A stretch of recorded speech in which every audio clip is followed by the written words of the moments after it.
God sees me. Magandang araw ng Lunes mga kapanalig. Ipinagdiriwang po natin ngayon ang kapistahan ni San Hilario, obispo at pantas ng simbahan. Ito pong muli si Sister Rose Agtarap ng Daughters of St. Paul para sa mabuting balita. Tayo na pong magnilay sa Ebanghelyo ngayon.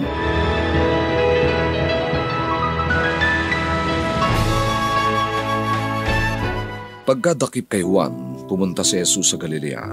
Doon niya ipinahayag ang magandang balita ng Diyos sa pagsasabing, "Sumapit na ang panahon. Magbagong buhay at maniwala sa magandang balita. Lumapit na nga ang kaharian ng langit." Sa pagdaan ni Jesus sa pampang ng lawa ng Galilea, nakita niya si Simon kasama si Andres na kapatid niya na nag-ahagis ng mga lambat sa lawa.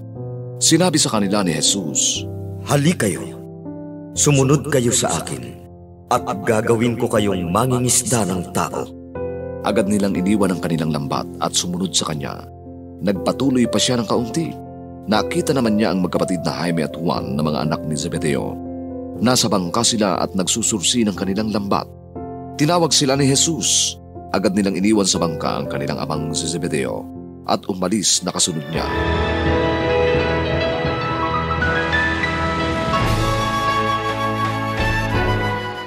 God sees me.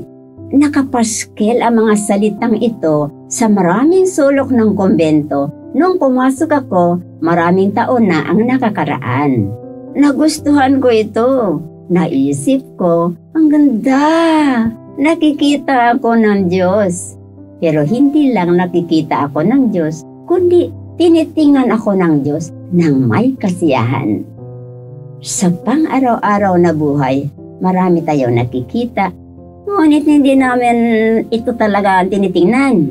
Hindi natin binibigyan ng atensyon ang mga bagay na nakikita natin.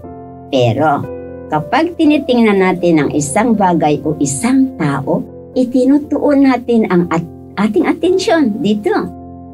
Hindi lang tayo nakikita ng Diyos, kundi tinitingnan niya tayo araw at gabi. Hindi bilang isang supervisor para bantayan tayo upang gawin natin ang mga bagay ng maayos. Pinagmamasdan niya tayo tulad sa isang mapagmahal na magulang na nagmamalasakit sa ating kaligayahan. Sabi ng Salmo 33:15, "Ang mga mata ng Panginoon ay nakatingin sa mga matuwid at pinakikinggan ng kanyang mga tainga ang kanilang mga daing." Buong pagmamahal niya tayong pinagmamasdan dahil mga anak niya tayo. Ipinadala niya ang kanyang bugtong na anak upang iligtas tayo. Paano kung tayo ay pasaway at nabubuhay sa kasalanan? Pagmamasdan pa rin ba niya tayo ng buong pagmamahal?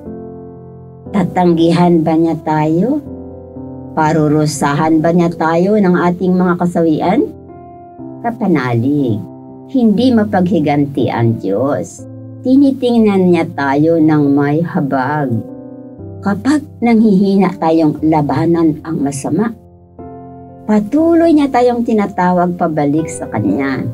Pinatatawad kapag tayo ay nagsisisi, sapagkat sabi niya, "Ang aking kaisipan ay hindi ninyo kaisipan, at ang aking kaparaanan ay hindi ninyo kaparaanan." Tiningnan ni Jesus sina Pedro, Andres, Santiago at Juan at nakita niya ang kanilang pagkabukas loob sa Diyos. Kaya tinawag niya sila upang sumunod sa Kanya. Nakikita rin ng Diyos ang kagandahan ng ating puso, ang ating pagnanais na maging mabuti at gumawa ng mabuti. Dahil Siya ang nagtanim nito sa ating puso at itinalaga niya tayo para sa isang misyon. Kapanalig, nararamdaman mo ba ang kabutihang nais gawin ng Diyos sa iyong buhay? Makinig ka sa iyong puso. Sundan mo ang liwanag. Manalangin tayo.